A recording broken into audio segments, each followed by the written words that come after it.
Hi, and welcome back to FishBites, the fish ecosystem simulation project that I'm working on. Trying to do this project, make some videos based on what I'm working on to help people kind of see behind the curtain of how these kind of things are put together. Not so much from a detailed code look, but more in terms of just kind of an overall strategy. How these things progress, how you start off with very little going on, and then you kind of just build and build things on, and how things change over time, that kind of thing. So here we are, January 8th, and I realize I haven't made one of these videos since January 1st. So that happens. I've not worked on it a whole lot since then. For whatever reason, I got, I can't remember exactly, I just started thinking about kind of a long-term project that I've had in mind that I'd built a few things on it a little bit back, I guess maybe last time I touched it was back like July. And started thinking about it some more and thought, well, I'm going to just dig into it a little bit, see where things stand. And then once I opened it up and started looking at it again, I just got kind of really obsessed with it again. So as a result, the FishBites took a back seat. So that was fun working on that. So now I'm intrigued by the thought of, well, how do I do this? And is it reasonable to try to do two different projects kind of at the same time, kind of alternating back and forth between the two? Would I lose a lot of efficiency by bouncing around so much, or would it keep things more interesting? I'm just not sure. So we'll see how that goes.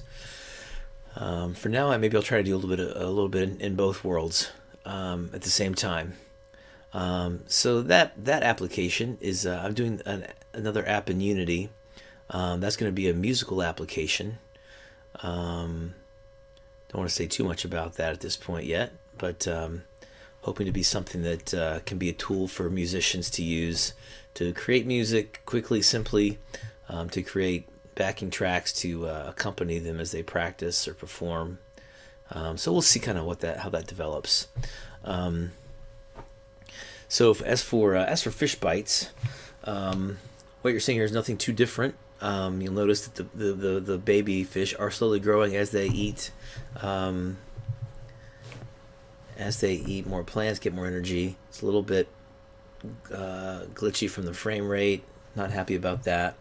What I wanted to let you guys know was I exported this to Android, put it on my Android Galaxy, what is it, a Galaxy 7? I don't know what it is. Some kind of Samsung. I think it's a Galaxy 7 tablet, like maybe a 10-inch tablet, I believe it is. Put this simulation on there and ran it. Put a max number of fish of 100, and was glad to see that with that as the max number of fish, I had no frame rate issues, even running it with the fastest time scale. So it seems to be performing maybe better than it does, at least on the editor here that I'm looking at. I probably should also try to export this just as a Windows standalone app and see how it does running outside of the editor. See if that fixes some of the frame rate issues, because I really would like to have as many fish as possible without it producing real frame rate issues. So that made me realize that when I want to run it on the Android, I can't change anything really, not much anyway, except for the zoom and the time scale. So I want to add a few things to the user interface here, so on the Android I can play around with things more. So for one, I want to add a slider to change the max number of fish, so I can just see what the Android can handle before it starts glitching out. To do that, I'll need the ability to restart the simulation, which currently doesn't have that in the Android. I'm just restarting things here using Unity, obviously. So I'll need a simulation restart button added to it, to the user interface. I also think to the upper right here, where I have the fish population energy, I might add just a fish count up there to see how many fish I currently have alive. Compare that to the max number of fish to see, is this thing fully populated or not. So I showed this to one of my daughters today, and she's she's a college student, and so what did she have to say about it? She's very honest, which is appreciated. And she said she's still creeped out by the fish, by the look of the fish. These like sideways mouths of fish with the eyes lie on top like that freaks her out. Um, so I guess one thing I could do is I could have just a single eye. That would make it look like the fish are swimming on their side, or we're looking at the fish from the side. Um, and maybe that would look less creepy. Still, the fins though look like we're looking down from above. So I don't know.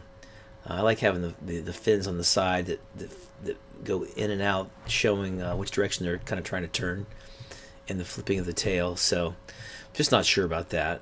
She also pointed out the plants, these like leaves, as I call them, don't look much like leaves in her book. Well, look like maybe leaves that would terrestrial leaves that you'd see on land.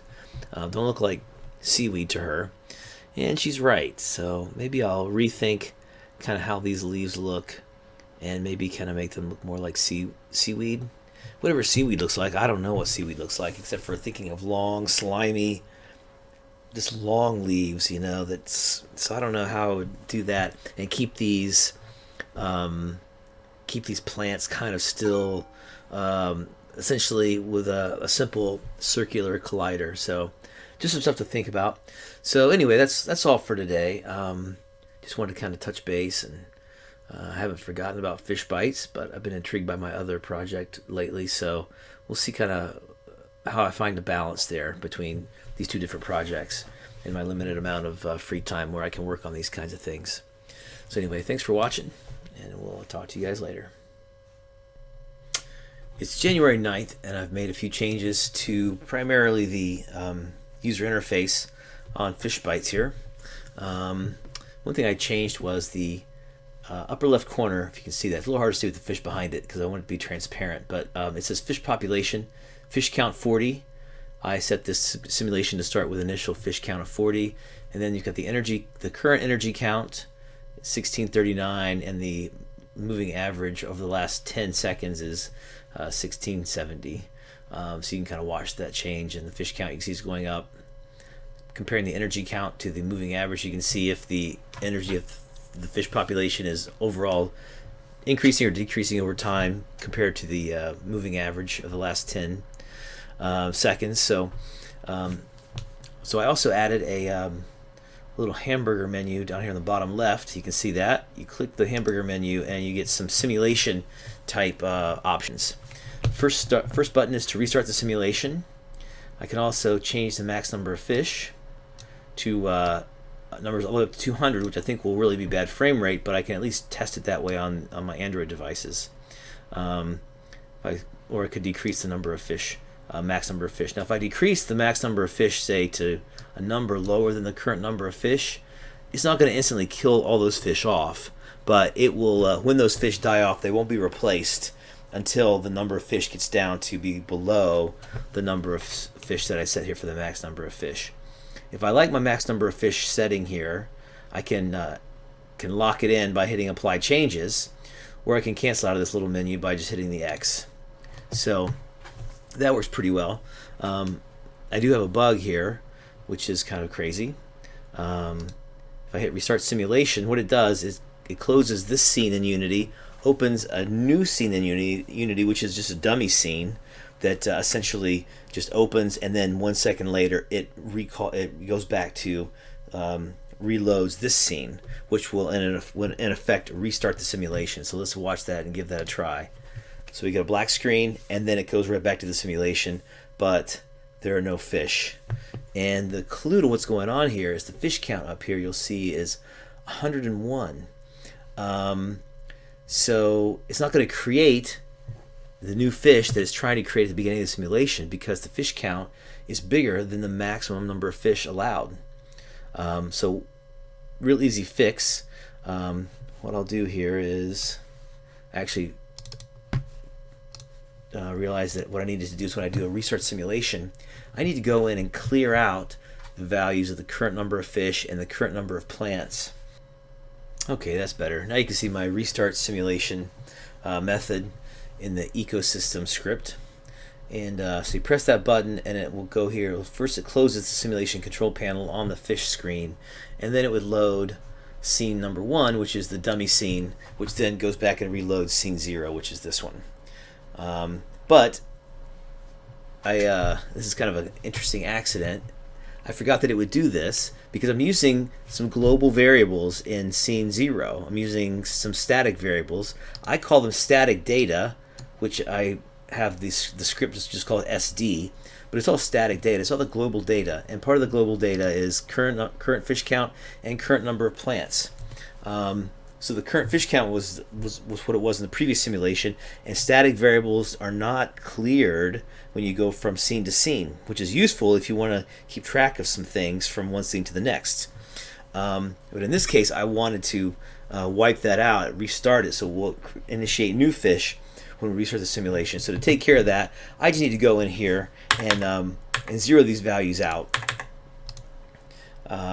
So then when I restart the simulation, those will be reset to 0. So then when the simulation reloads the scene, it will realize, okay, there's no fish here. I need to create the number of fish up to the initial number of fish number, which is lower than the max number of fish. But that was a pretty simple fix to that little bug there. It took me a minute to find it, but it wasn't too bad. So if we go back here, we'll close the simulation.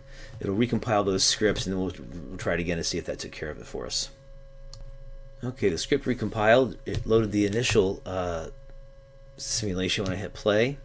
Now I'm going to try to restart the simulation. Max number of fish is set to 100. Let's change that to a higher number, say 120, and see if that will be remembered also when we reset the simulation. I think I need to hit apply changes to lock that in, but will it remember that the next time around? That's what I'm wondering about.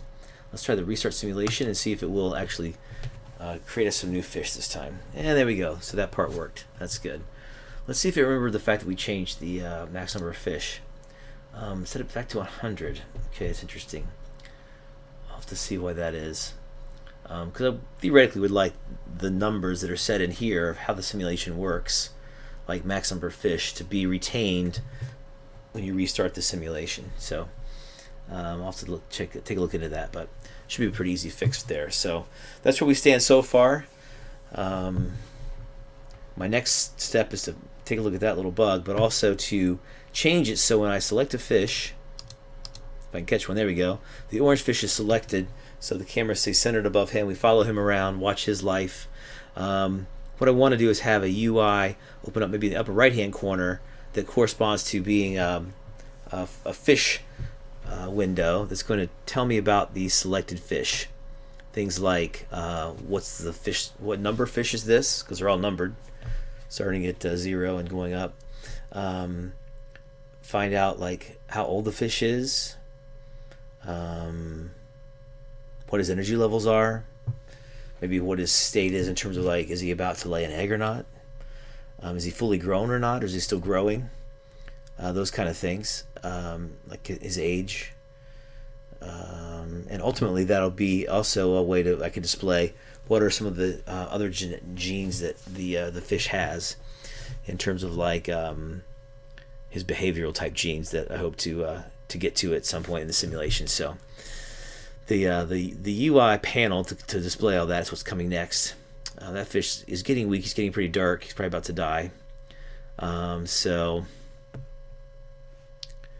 when he dies, the camera will go back to full screen to the center.